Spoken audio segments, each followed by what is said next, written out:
My job is to welcome you and thank you.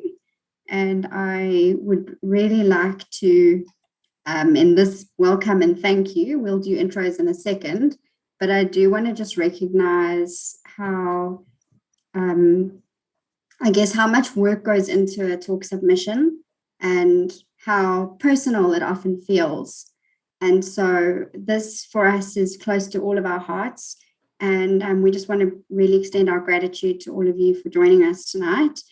Each one of us has at one point or another submitted a talk. We know what goes into it. We feel the anxiety for you and with you. We know what it feels like to be selected. We know what it feels like to not be selected. So thank you all so much for showing up and for wanting to really make your submission stand out this year. So thank you, thank you, thank you. My name is Candice Robert. I'm one of the organizers of DevConf, and I'm here with Robert, who will introduce himself now. Hi, my name's Robert. I'm also from DevConf. I'm based in the beautifully warm Cape Town tonight. So, thank you, Robert. And we got Chris as well. Hi, evening. My name's Chris Tite. I'm from beautifully warm and a bit windy Durban at the moment, and have been a previous speaker at DevConf. Chris is very humble. He's been a previous speaker on pretty much every DevConf.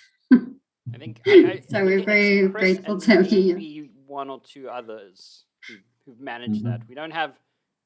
It's a very, very small group of people who've made it to every DevConf. Yeah. So Chris has a set of skills and knowledge that I don't think many can catch up to. Absolutely. So we've invited Chris to share his wisdom tonight, and just anything that pops up when you guys are asking questions, Chris will help with answering as well. So thank you so much for being here. And then we have Philippa as well, who's graciously organized this webinar for us. Thank you, Philippa.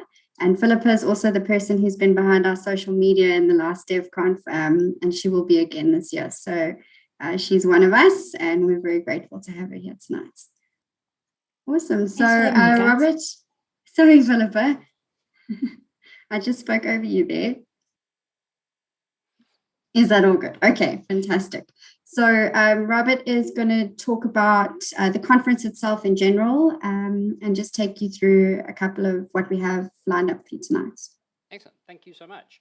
So what we're going to cover tonight, we're going to talk a little bit about the history of DevConf and a little bit of what you can expect for next year.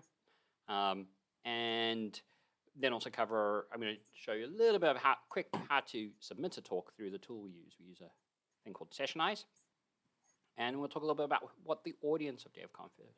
Because obviously if you're submitting a talk, it's really important that you kind of think about who it's for at the event. So a little bit of history on DevConf. It is now our 6th year. I can never remember, 6th year, 7th year at the event, something like that. 2016. We missed this year, unfortunately. We started in Johannesburg with one event, and we grew to be able to run it in both Johannesburg and Cape Town. And then last year we were going to run it in both, and then unfortunately hit lockdown, the exact wrong moment for lockdown, and had it all stopped. And we changed it to virtual. And a big thanks to, I think, Candice and Michelle, who works with us on the event side, swung it all around in 3 weeks, and I think Philippa got to watch us all go slightly crazy from trying to do that. And it really is a very unique event on the landscape of conferences. It's an event for the developers, by developers. There is no sort of company behind it that's coming in there sponsoring the event as their marketing push to try and get developers to use their products or something like that. And that allows the event to do some very unique things in that we can have people get on stage and talk bad about a product or a tool, which you would never hear at some, different types of events. We also get to do talks about how things that traditionally don't come from one place can work well together. I think we all, I always tell people, like, there's no such thing as a Microsoft company anymore or a Java company, because there isn't. Like, where I am, we use Kotlin, we use Docker, we use Google. Like, the list of tech we use is massive. And so being able to know what different pieces of tech are available and how well they can work together is something really special in DevConf. And it's really primarily an event for developers. So the audience of DevConf, every year we poll who goes, and last year we had almost 80% of the attendees were developers, with the rest being mostly managers, which is kind of interesting. So you are speaking to developers. We don't get people who, as much as we'd like to have people who are in other areas like UX or something there, we don't get that. To that, I do hope we get lots of UX presenters or security presenters to come help us as developers get better. We also, in terms of level, we hit at a sort of higher level of experience. So last year, over half of our attendees were, well, actually almost 80% of our attendees were either intermediate or senior level. So that's quite a lot. Like, these are people that are, minimum sort of 4 or 5 years working experience. They are there to learn, to grow. We do get a small portion sort of in the junior starting off their careers, but it is a smaller amount. And we really don't get anyone really from the sort of being an intern or being, still studying, things like that. So when you are thinking about that sort of how to frame your content, think about how it can be something that somebody, when they come to an event, they can take away practically. It's something that they can't sort of just pick up from reading online, because they're senior developers or intermediate developers. They know how to Google already. They're coming to hear from you as a speaker what you've done, because you can't Google that. They're coming to hear your stories. Now, it can also be kind of intimidating, like, ooh, they're all seniors. I've got to have like the most technical deep thing, and that's totally not the case, right? You might have a deep knowledge in one area, like me as a senior might not have any experience in that, right? So senior in experience, but not necessarily senior in the topic you're talking about is also important. So generally, topics that, write really fresh introductions, unless it's a brand new piece of tech, you're probably going to sort of get people a bit bored because they've already looked that up. But how you use it, how you embrace it, that's the type of stuff that the senior, intermediate sort of developers are looking for.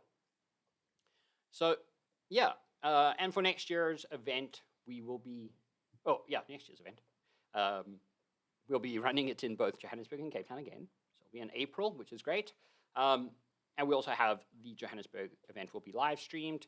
We have a whole great online community system in place where you'll be able to network and talk to people and talk to sponsors and sort of try and reproduce that sort of hallway experience for the online. So the online event will be really great there as well. And then obviously in person, you're going to get all the same things you'd always expect from an in-person event, being able to talk and walk up to stands and so on. Regardless of which event you go to, though, you are getting real physical swag. So if you go into the physical events, you get hoodies or ponchos, if I get it right. And if you come to the virtual events, that's getting shipped to your house. So let's have a quick look. If I do this, see if I get this right, share my screen here. No, that screen. So this is Sessionize. This is the tool we use to capture your call, the submission. We have a whole lot of information down the right here. We tried to sort of build up over the last few years of all the little pieces of info we think that would make it a bit easier. But I'm going to cover a little bit of just how you use this tonight and what these various fields are used for. Obviously, you need a title. A good title is really important because it really does help your talk be positioned. I would almost always say keep your title don't try to be too fancy with it. Don't try to make a funny joke in your title. Simple, easy to understand, really important. And again, when you think about attendees and they come to the event, they look at that title. Most attendees don't read descriptions for talks. They look at the title and decide on that to come to your talk. So you have an area for your title, have a description. This is limited to 450 characters. So it's, a paragraph or two's worth of words there that gives a high-level overview of your talk. You don't need to put your entire talk in here. In fact, if you have your whole talk right now, that's amazing. Most speakers, I can tell you, are spending, the weeks up to the event getting their talk ready. So all you need to put here is your idea, what you want to talk about, And then you have everything up until April next year to get that talk all ready.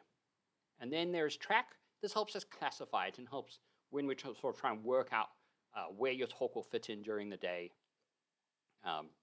This is a classification system. It doesn't influence sort of anything in terms of the rating or selection. It really is to help planning. We do have one at the bottom here called Other. None of those titles sort of make any sense to you. These first three are shown to our review panel. So we have a review panel of 12 people. They come from a variety of backgrounds, various different backgrounds in tech. So there's quite a range of different experiences, different levels of experience. So we have some senior, we have some intermediate people there. We also have people who aren't developers by trade. You know, we have one of our review panel is focuses on mental health. We have someone who focuses on recruitment.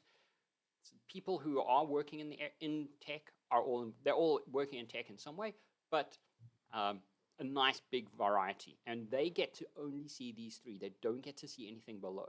And this is because this process we use is completely anonymous. This is to remove any bias on the parts of speakers, on the part of the reviewers, is to give everyone a fair chance of getting in, because we really do want not just the same people every year, but we want new people. And sometimes you kind of get like, oh, there's, you know, this person, he's spoken at our event many times, and he's really good, and we'll just let him in because he's really good, and we miss out on a maybe a better talk because we just have that sort of knee-jerk reaction. So this helps remove all of that. So we're really, really big fans of the anonymous process, but it does mean that if it's not in these three areas, nobody sees it. We have a note section. This is only seen by Candice and myself after your talk is submitted. So whatever you put in there, that can be stuff you need us to know. You know, if you need to make sure you have enough space on stage to drive in a Volkswagen Beetle because you want to do some demo like that, let us know there. We can take that into account. You know, some special sort of travel arrangements or things like that. Put that in there. There's not a lot of things I can really think of that goes in there, but if you do have something you want to make sure that we know once your talk is selected, pop it in there. Just going back to, sorry, I've forgotten description. Make sure you don't put anything that's like identifiable.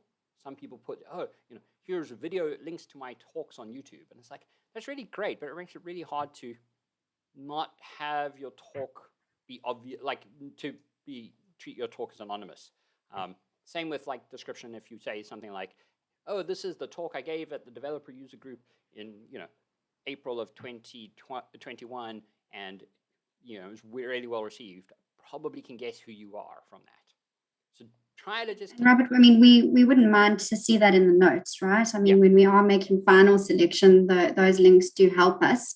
So don't not put them in, just put them in the notes. That field. Yeah. Put them in the notes if you have things like that available. And then obviously we go down to the speaker section, your name. Tagline is normally sort of what your job title is, or what you want your job title to be, or your favorite superhero. It gets used on the sort of website when we show your talk and who you are, but it can be really anything. And speaker biography, a bit about you. Again, the review panel doesn't see this, but this does come, Candice and I do see this afterwards once talks are scored, so that if there is any sort of, oh, like here's a person that got a really good background, we can take that into account. And then links, all of this stuff really useful for when we put you up on the website. You can link that through, you can get people coming to your social media, your blog, and so on. We have some demographic data down here around gender and racial group, so that we can report on that and make sure that there's nothing really weird in our process happening. We do need to know what city you're traveling from. So I did see one submission so far where somebody was like, not applicable. And I was like, no, it really is quite applicable that we have to know where you're coming from. So yeah, this is really important for us. And then we've got some confirmations, you know, the usual poppy thing of, hey, we need to get your permission to do this. DevConf for next year is the first time we're not accepting international speakers. So it's another reason why we do need this city, so we can sort of know if you're a South African speaker or not. We've decided not to do international speakers due to the risk in planning around the logistics. with all the things around COVID. So please do make sure you fill that in. That does mean, though, for South African-based speakers, this is like, we have probably 5 or 6 extra speaker slots, because we don't generally have a massive amount of international speakers, but it does mean we have about 5 or 6 extra speaking opportunities, which would be really great for everyone.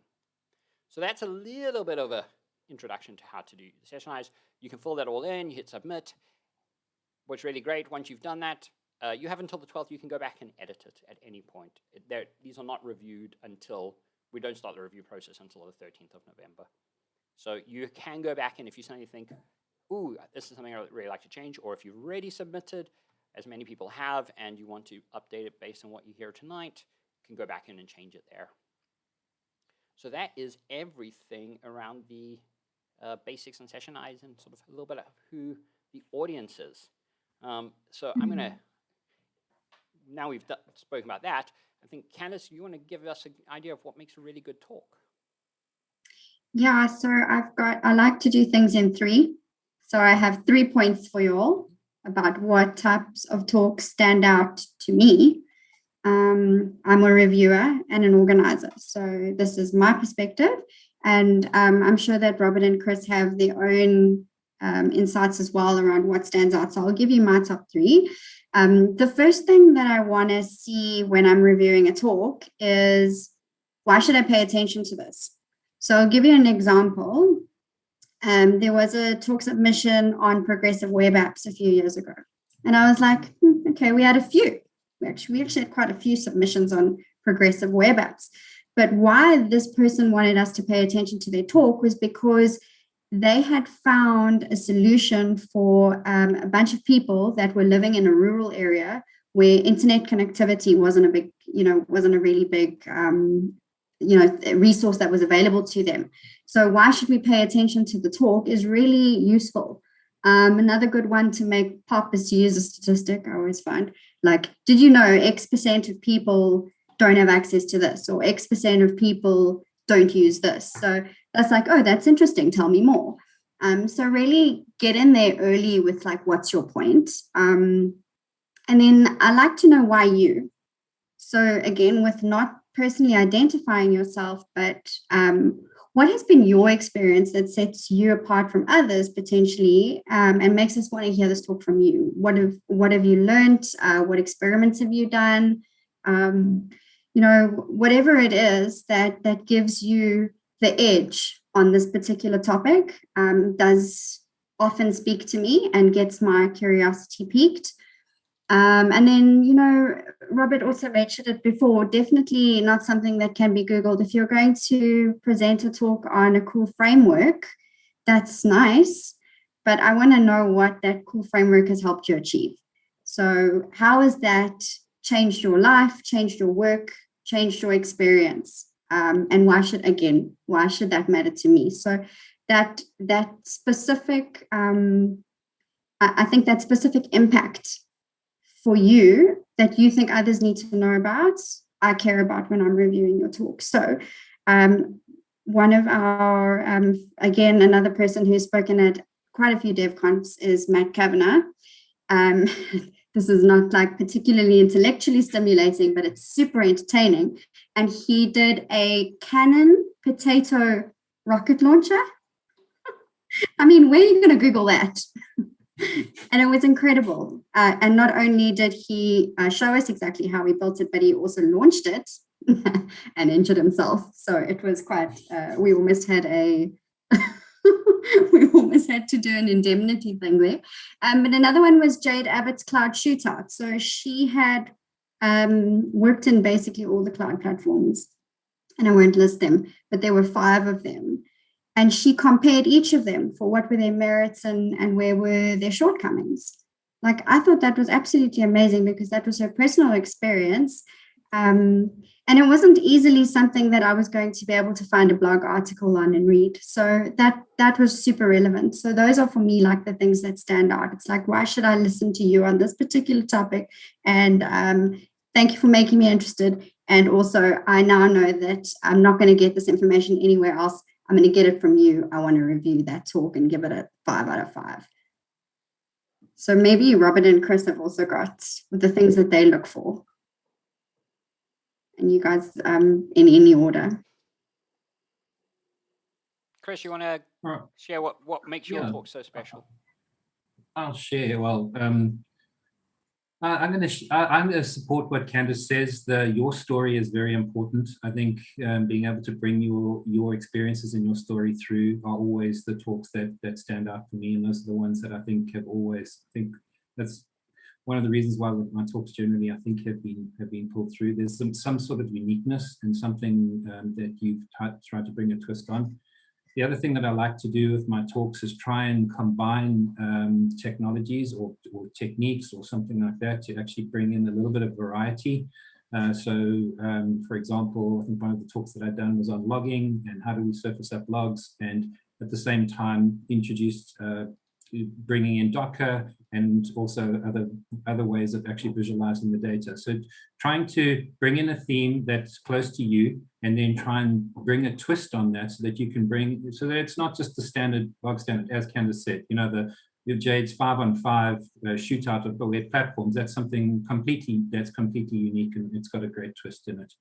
I think the other thing that's also important to me when I'm putting my talks together and my thoughts together is think about the organizers. Think about running one of these conferences. And I think Robert and Candice do a great job putting a conference on, but at the same time, they've got to have some talks that are interesting, and people, want to be able to come to those talks. So what would you like to see at a conference? The fun talks are always fun. So if you've got something fun, I've always enjoyed watching those talks. So Matt's talks, they've always been a lot of fun. I think also one thing that I do want to point out when submitting your talk, it's going to be a little bit more difficult this year because I see we've got 450 characters. Traditionally, I try and actually paint a bit of a picture as to what I'm trying to get across. I think it's important for you to clearly articulate what you're trying to do so that it's not ambiguous or it's completely clear. I often give my talk to somebody else to read, not the entire talk, but my submission. So I'm a non-technical person. Does this make sense to you? Can you articulate it back to me? Often get some of my friends to have a look at it, criticize it, get some input there. I think that's always good to have somebody else, somebody you trust and knows how to sort of break bad news to you. Get them to take a look at it. That would also be some advice. But generally, trying to find a twist, trying to tell your story because nobody can argue your story, and try and make it clear. Yeah. I love that clarity point, because sometimes people tell us about 20 things in their submission and we're like, we're not really sure what your talk's about. Like, is it about 1, 2, 3, 4, 20? So that clarity is, I think, such a good point that Chris has just made. Absolutely. I reached out to our review panel during the week and asked them for some thoughts on this. They're not a part of this, besides Candice and I guess, because we keep their identity secret, so you can't go and bribe them. But their feedback, some of the stuff they had, one was a quite common one in their feedback. It's got to be something that's trending, right? Think about what's important now. As much as you might like doing a Com Plus talk because it's the best tech from the 90s, it's probably not going to get selected. And a couple of the people spoke in terms of feedback we got was, work from home. If you're doing a talk around teams or people, work from home is big, right? We're all struggling to try and learn how to do that. It's a really great sort of area to explore. You need to have something practical in your talk. In your submission, what is that one practical thing, right? You want people, I really liked how it was phrased in the email. It's like, you really want to answer the question. After the session, you will be able to do ... Like, that should be, part of your talk submission. And definitely don't give everything away in your presentation, in your description. Just, enough to pique the interest. We definitely, it is limited to 450, which is not a lot, but that's also because, when I think we see about 400 talk submissions a year, so it's a lot to get through. And I'd like it just from my side. I always think about when I give a talk, nobody comes to a talk to be disappointed. When you get on stage as a speaker, you have the entire audience wanting you to succeed. Like, it is the safest place in the world. It sometimes doesn't feel it, right? Like, it's really nervous to be there, but nobody wants to come and have a bad time. They want you to succeed because it gives them a good time. And so they're either wanting to come get education, and if they can't get education, they want to be entertained. And you can do amazing talks. I will never forget my good friend Brent Summerdine on the stage at TechEd many years ago in Durban. And he got on stage to do a talk, and it bombed like nobody has ever bombed a talk. Like, every tech demo failed.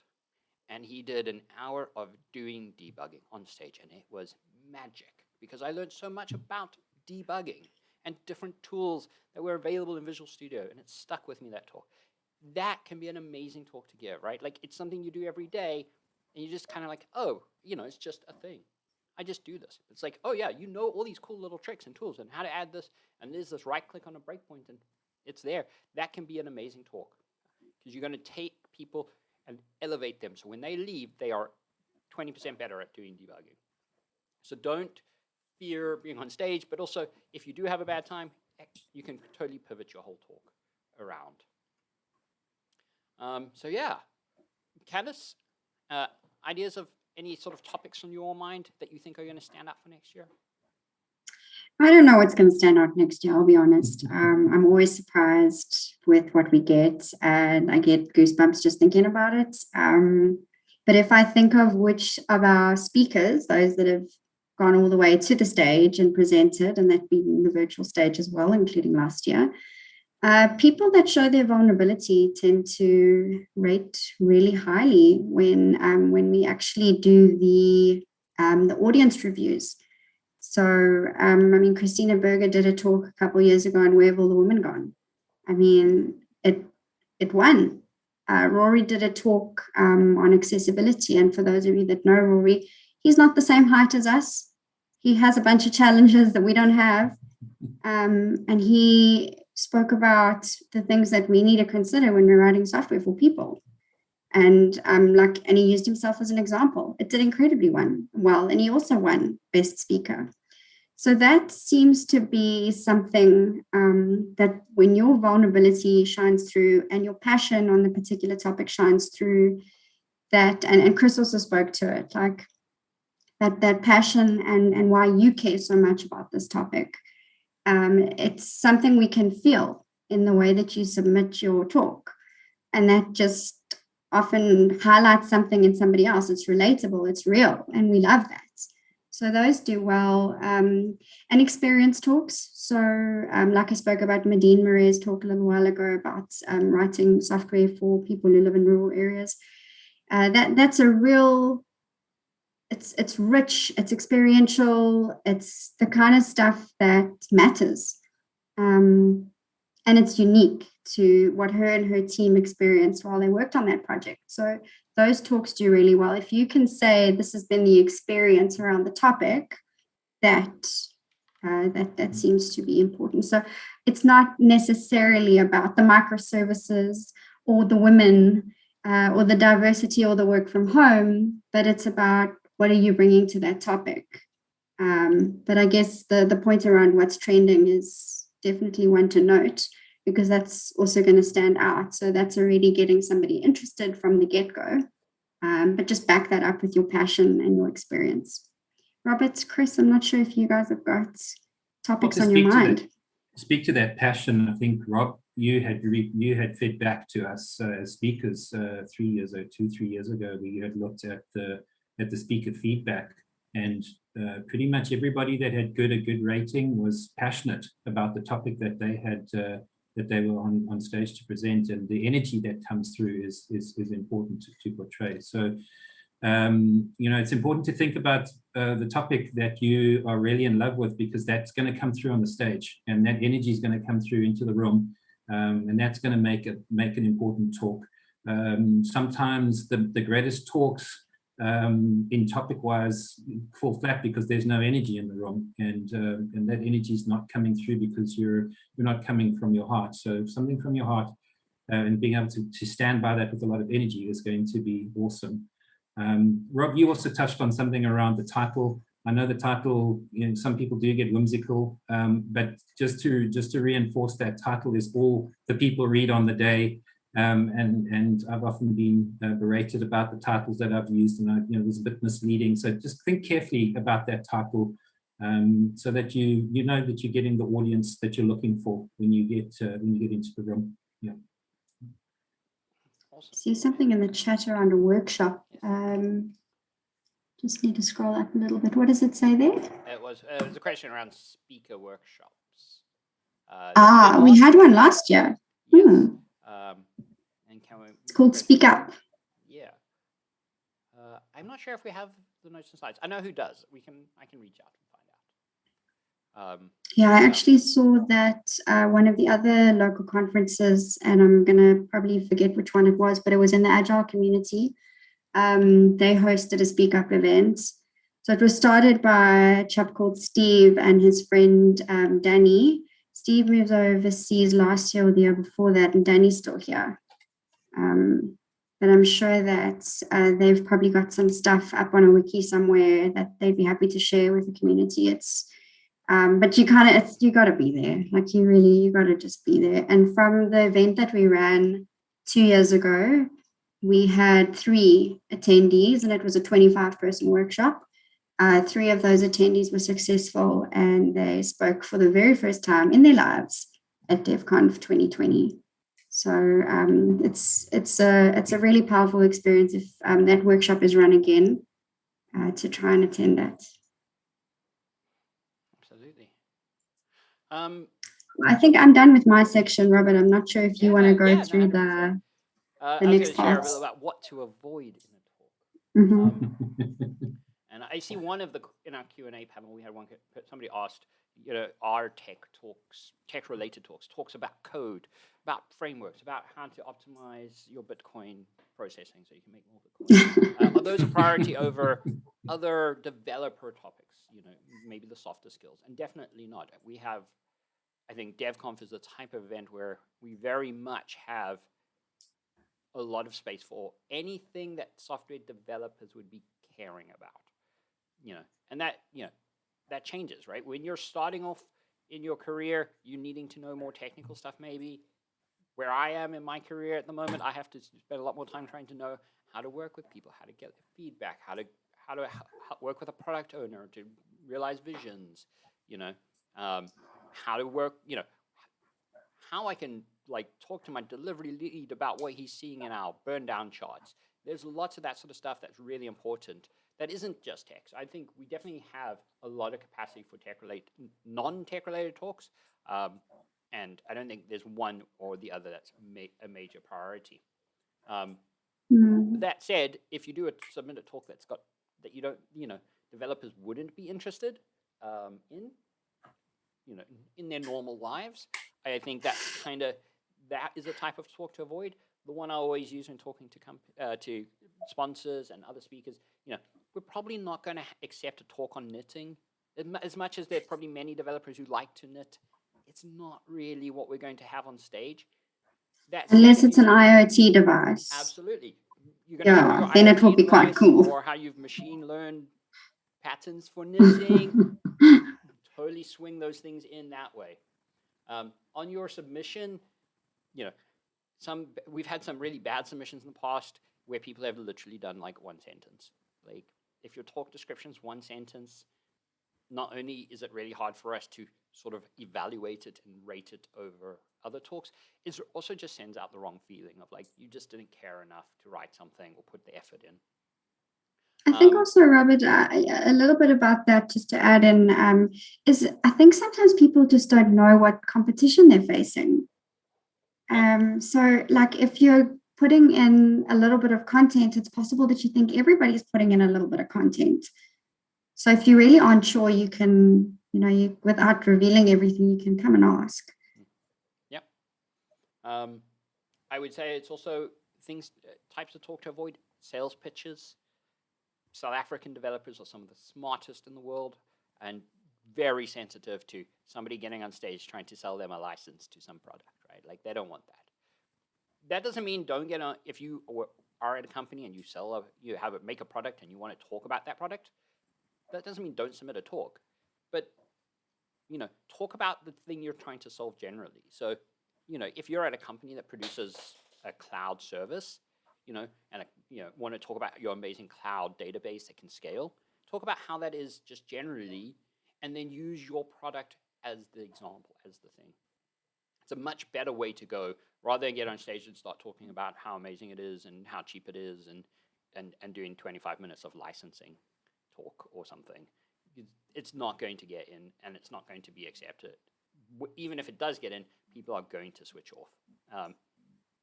I will never forget Willie Peter Schaub from Microsoft doing a talk a few years ago in that exact way. He spoke for an hour on how his team copes in a DevOps world.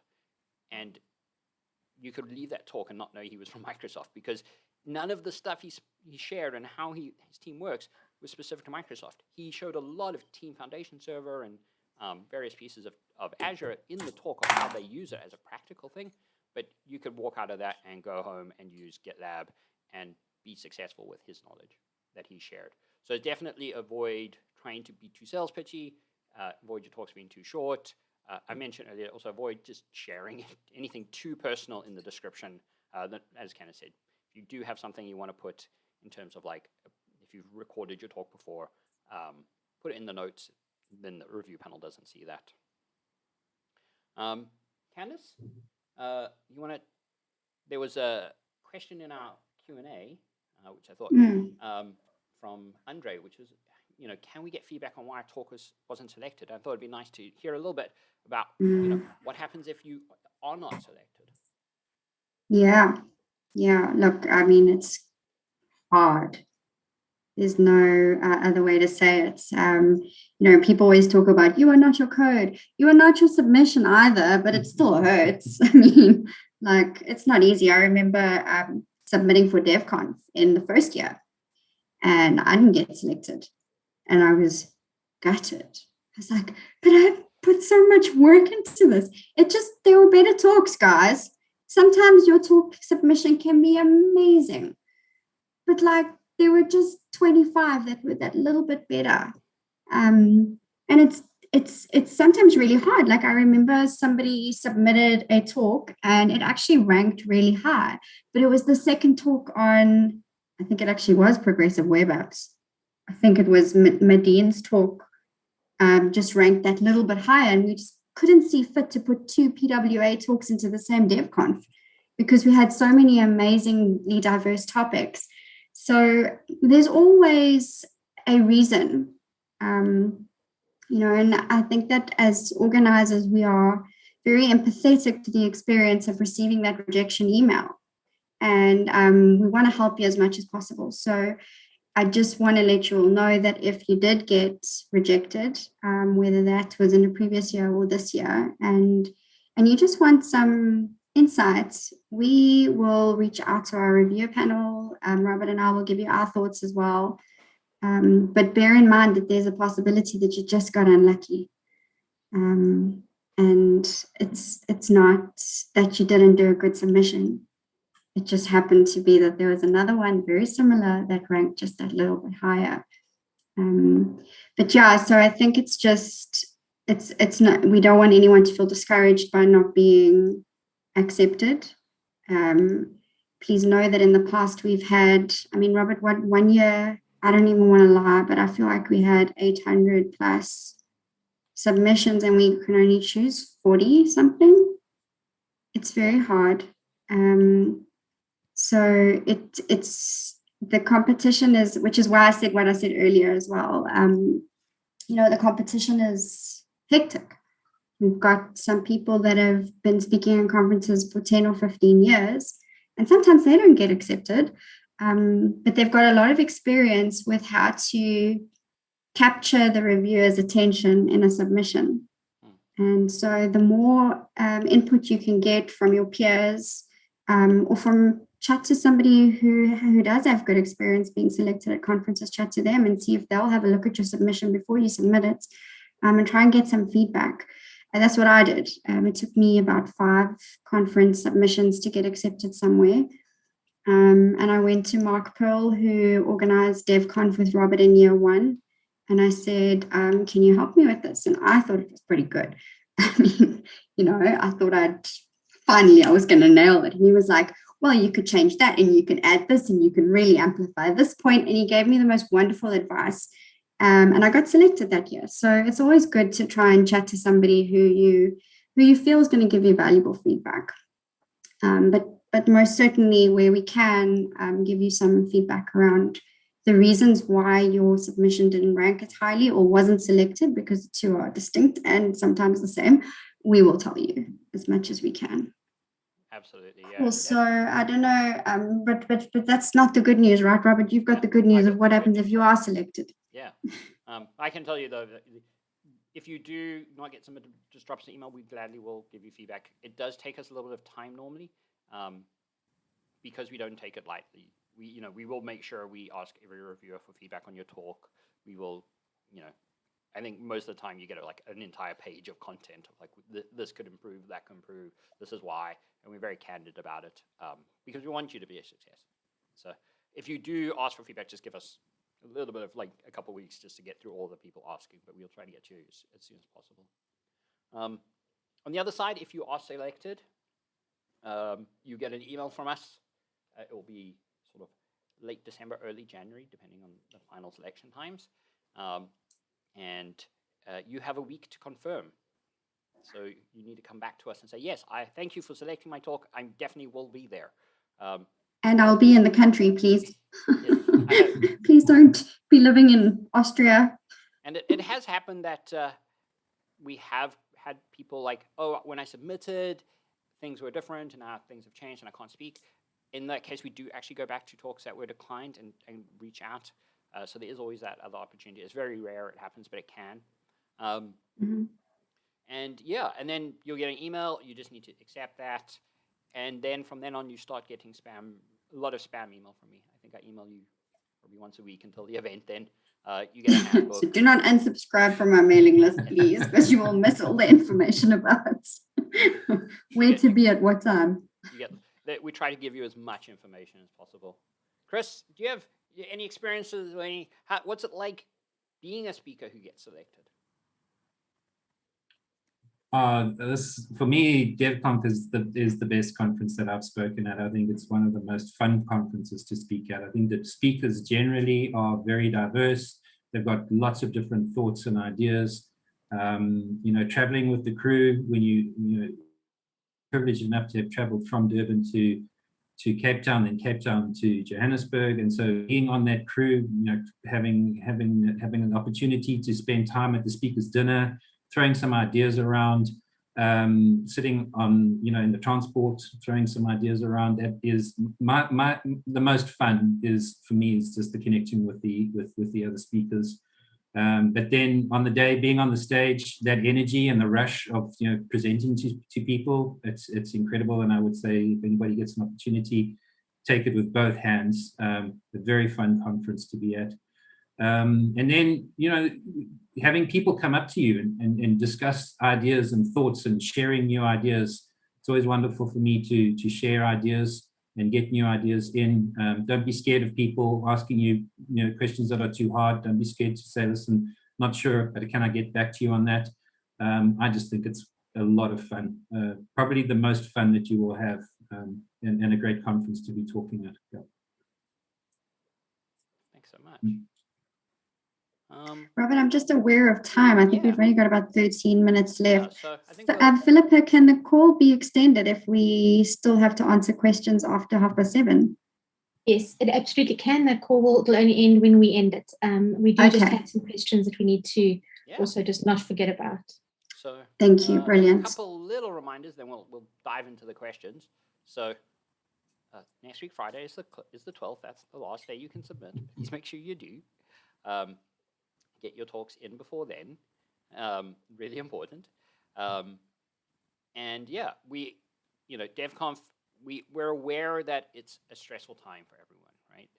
We are not taking risks. We are not going to put people on stage. We're not going to run an event if we do not think we can do it safely And, so we will have like the best social distancing, lots of hand sanitizers. We have a whole bunch of electronic COVID stuff in place already that's going to go out before the event. We will be very, very careful about this. Your health is far more important than our event, okay? So if you are a potential speaker and you're a little bit worried about that, I promise you we will not take any risks with that. We've got backup plans, even more backup plans for the event if anything does happen in terms of lockdowns, and we'll be communicating heavily with everyone, be it attendees or speakers, if that does happen. So, but if you do have questions or concerns around safety in regards to COVID or anything else, please feel free to drop Candice and I an email. We're at info@devconf.co. It goes to both of us, and we'll get back to you ASAP. In terms of... And Robert, maybe the point on the vaccination expectation. Oh, yeah. Part of that, that's a good point.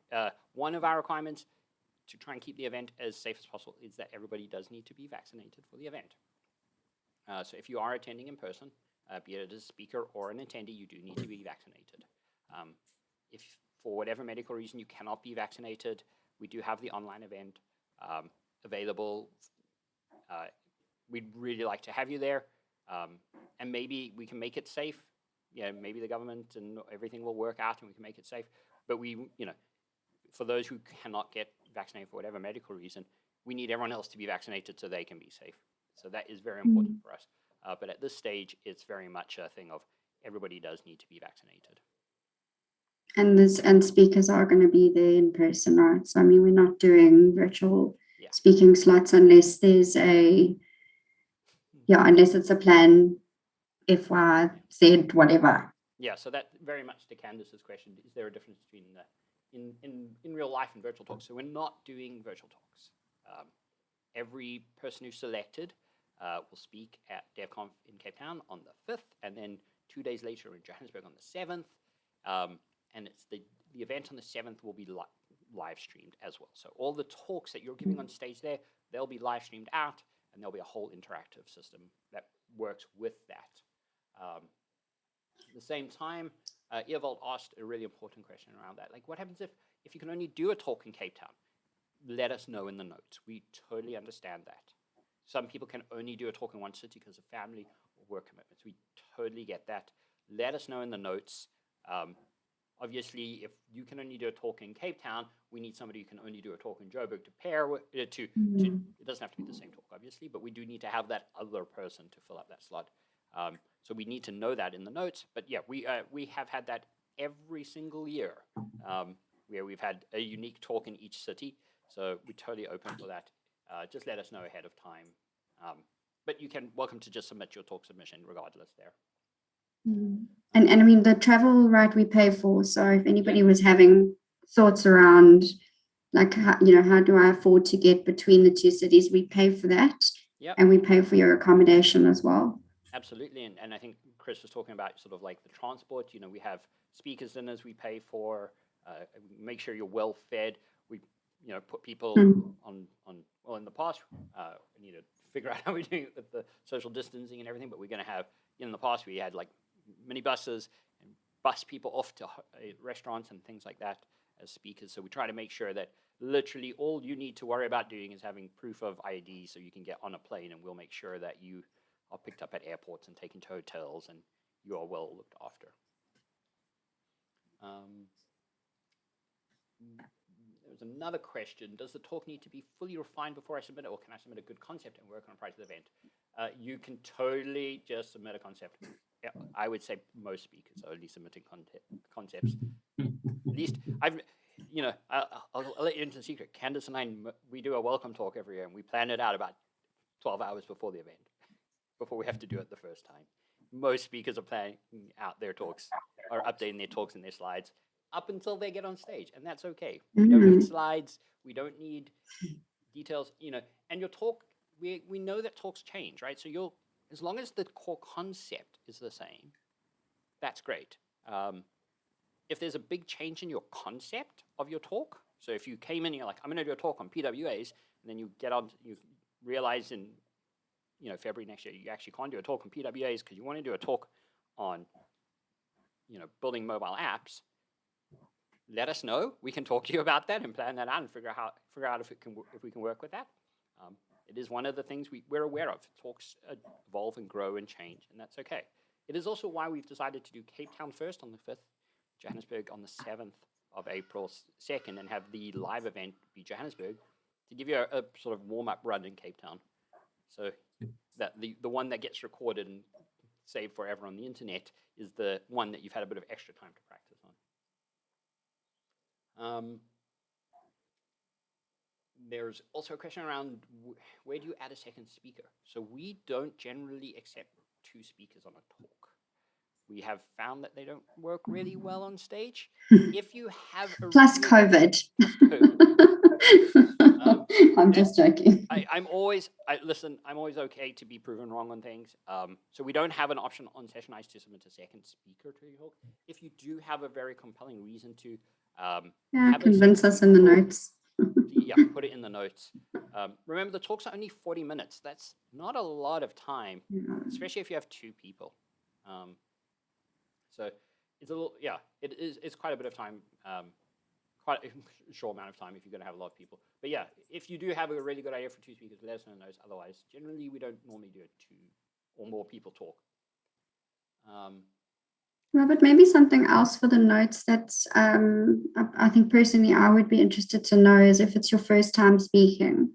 So we always have first time speakers at DevConf, right? It's not, there's nothing about that scares us. We're excited for you, but we recognize that you might want to practice. So if you pop it into the notes that it's your first time speaking and you would like a dry run, we'll work with you. Just let us know. Absolutely. And then I think Chris might have some tips there, Robert. Yeah. Before we close out. One last question, then we'll give some tips from Chris. Is from Alvin.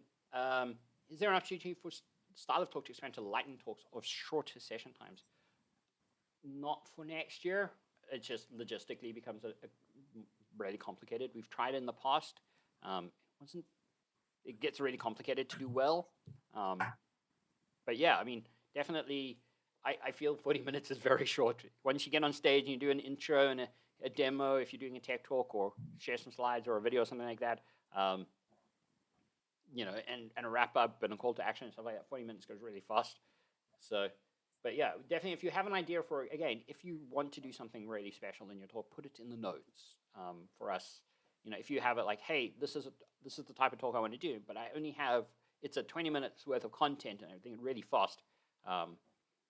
Let us know and we can maybe work out something special there, or adjust it, and that's the type of stuff. Or we're always looking for interesting ideas, because sometimes maybe that's the type of thing where you're not like on the main stage in a session, but maybe we do a lightning talk over lunch, or we do a lot of our ideas have come from speakers. I think back to our lean coffee, which comes from our speakers actually in the past, where we have a lean coffee before the event every year. We never had that idea when we started. It was one of the speakers like, hey, can I run a lean coffee? And I was like, yes, you can. What do you want? I need a room and coffee. I'm like, I can make that happen, I think. So yeah. We also, we've tried so many things over the years. We tried to do a whole day lean coffee, and we made a whole booth, and people just came there to line the bean bags. No, there were great conversations that happened, but I don't think we'll easily do it again. Yeah. Chris, any tips and tricks from your experience being a speaker, submitting talks? I would say, there's somebody asked a question about, does it have to be a technical talk, or can it not be, can it be something different? There's a number of non-technical talks that have stood out for me, and in particular, the one on burnout, if we recall that talk.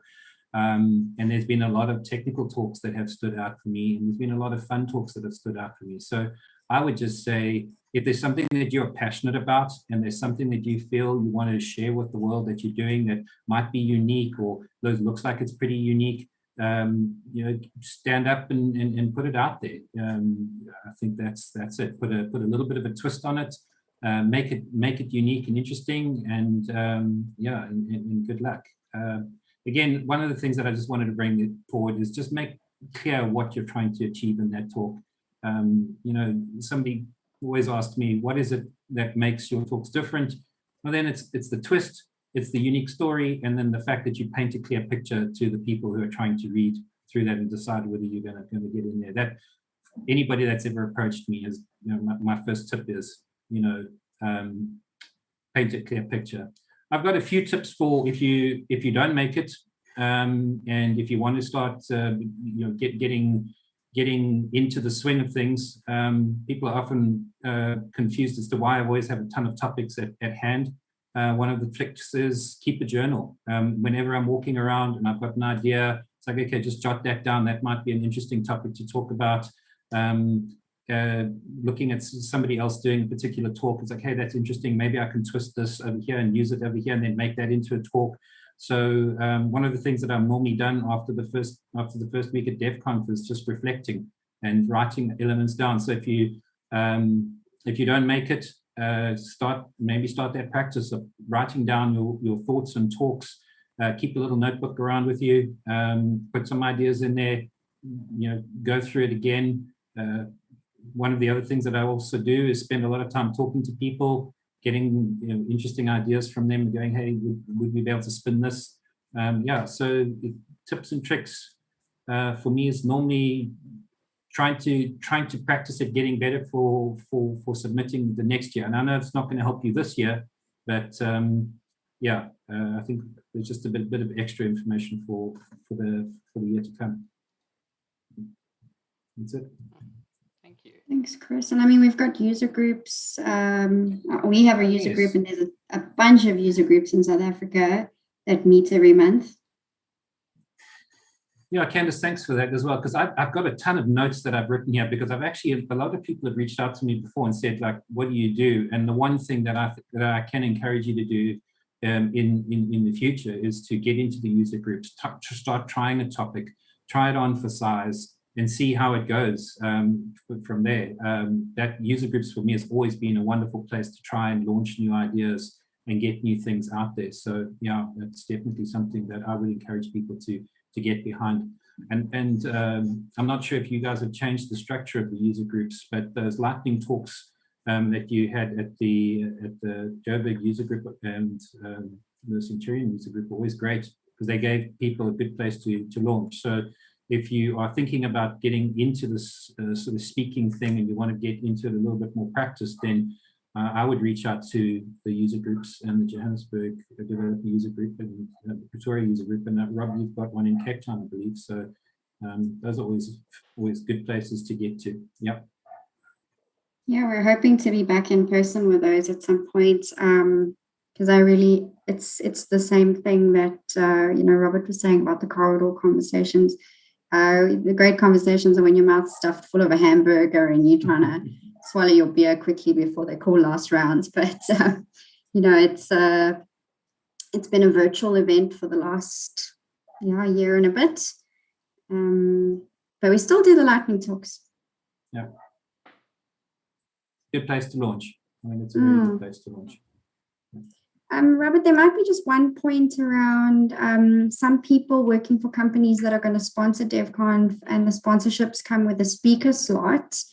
If you are one of those people that gets selected on your own merits, and your company sponsors and gets a speaker slot and they want you to speak, what do you do, right?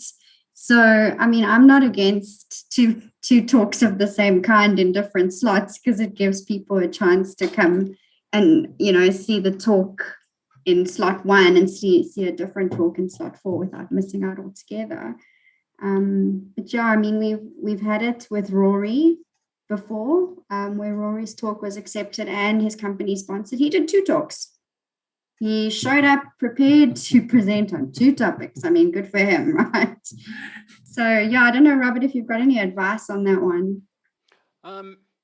Yeah, I mean, generally, I would always encourage, if you are in that position, let us know. We'll have a pretty good idea. If you're likely the person, we'd like to work with you to make sure that maybe there's somebody else in the company that you work with that could do with a first time.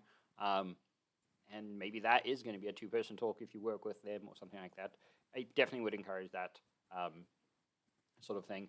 A similar vein of that question is what happens if you buy a ticket and then you are selected as a speaker, because every speaker, not only we cover your travel and accommodation, you get a ticket to the event. You don't have to pay to get in.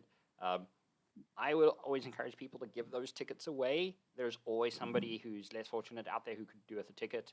And we get a lot of requests from people, and we can put you in touch if you do have a ticket you want to give away.